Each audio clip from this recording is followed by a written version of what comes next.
Hello, everyone. Welcome back to the channel. I'm Tom Worth Jr. Wanted to talk about some Ukraine developments stemming from initially with the lead up to Munich over the weekend, and then over the weekend, and then the Monday announcement of the Saudi Arabia meeting between U.S. and Russian representatives. Um, it has come out that Mohammed bin Salman, the Crown Prince of Saudi Arabia, he was the host of the meeting, and he very much wanted Ukrainian representatives to be there, and was just flat out denied by Russian and Trump people. They said they wanted it to be bilateral only, no room at the table for Ukraine. And Zelensky, of course, immediately said any resulting talks or agreements or whatever would be utterly meaningless without Ukraine at the table. Um, Now, this was Zelensky was supposed to be in Saudi Arabia tomorrow, just unrelated, and he canceled that trip for now. He'll go out there on March 10th, so a few weeks away. Kind of a stinging rebuke, if you will, to MBS in Saudi Arabia. Uh, and for his part, bin Salman has said that he will personally talk to Zelensky and give him an update on what was discussed. I'm sure some feathers that are ruffled will need to be smoothed over. But MBS has wanted to be a power player since brutally clawing his way to where he is several years ago. Early on, during Trump's first term or right before Trump's first term. Um, Brutal man, power hungry, but very effective and very powerful. And he needs to be included in this, and he wants to be the host of this, and he was. But now, to my surprise anyway, and I think to the surprise of some others, he has made this step to point out that he personally wanted Ukrainian representatives there. I think that's good news for Ukraine. Um, Bad news for Trump and for Russia that they are being called on their BS, and they are. Also, talked. Bill Browder talked more about the 300 billion that Europe has of Russian money, frozen assets from the Russian oligarchs and Putin's money, and more on his plan to use that to fund Ukraine if the U.S. abandons it, which by all appearances it will be doing. The U.S. will be abandoning Ukraine and quite possibly NATO itself. And that $300 billion in Russian assets would go a long way towards filling that gap. Um, there is an election in Germany on Sunday. There will be a new leader in Germany, and Germany is a huge part of this whole puzzle economically. So Browder mentioned talking specifically to, he didn't name which ones, but 6 different European prime ministers, European leaders in Munich over the weekend. And Bill Browder is a man that you talk to. And he said everyone he talked to agreed that that would be a huge bargaining chip and that they would use that if pressed.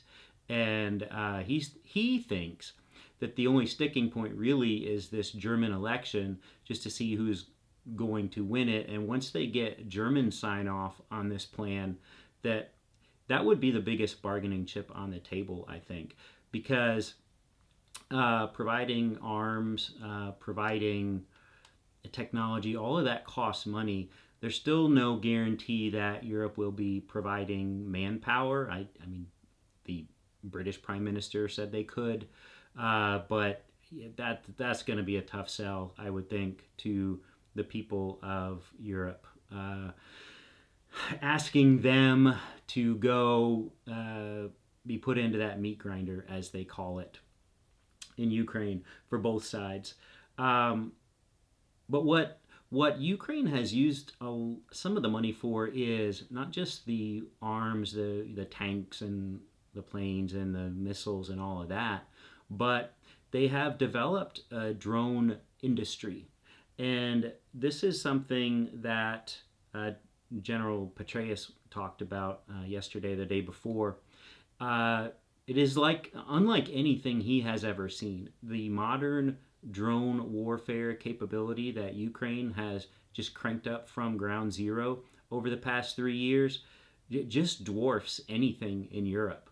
And Europe itself has a lot to learn from that nation Ukrainian drone program, and it's not just aerial drones; it's the sea-based drones as well. It has sunk upwards of possibly a third of the entire Black Sea fleet of Russia, to the point where they had to kind of abandon their Crimean base there, which is the whole reason they took Crimea in the first place. They wanted sea access.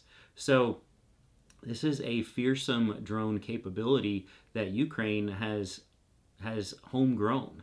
And if they could get the funds to keep going with the technology and the materials to do this, it is just growing by leaps and bounds, going from some thousands of drones to over 1 million drones, to where they're launching thousands a day, whereas there used to be a few thousand drones in total. So now they're deploying thousands a day. Russia is also sending drones into Ukraine and has all along Iranian drones using Chinese money. Who's the big winner in all of this? It is China. Xi Jinping, I think some of you know where I stand on him. He's the smartest of all of these world leaders that are involved in this. I think Zelensky's the bravest. Trump's the the stupidest. Putin's the most power hungry. Xi is without a doubt the most intelligent of them, and the one with the long range plan. And he wins. No, like he's already won. He has already won by virtue of the United States spending all of the money, over $100 billion we have already sent to Ukraine in aid. He has won by Europe spending even more in aid than the U.S. has. He has won by Russia itself. I mean, Russia has all of these. I think Russia itself is the prize for Xi. He knows he's never going to dislodge the United States from the world scene.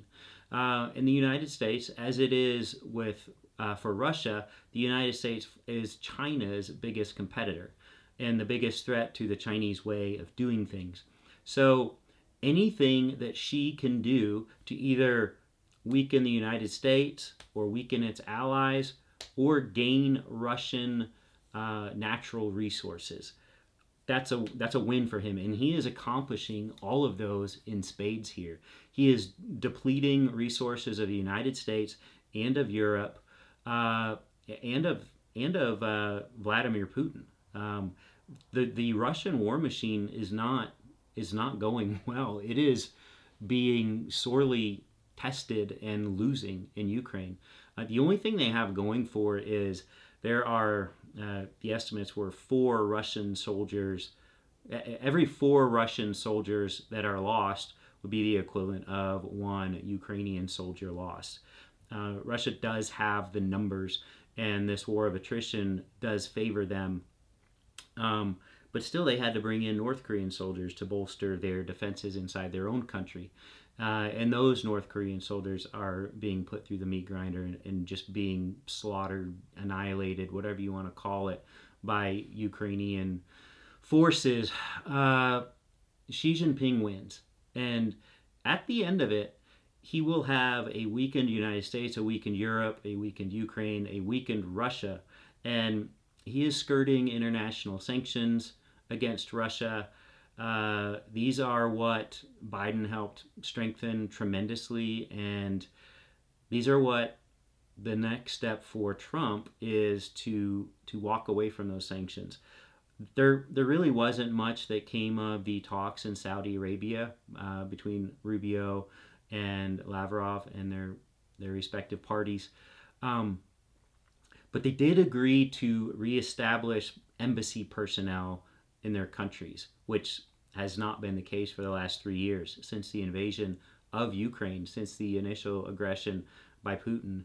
So that's the first step into normalizing relationships with Russia. And lifting the sanctions would come, I would think, pretty soon. This is why it's so important that Europe has to play this $300 billion chip.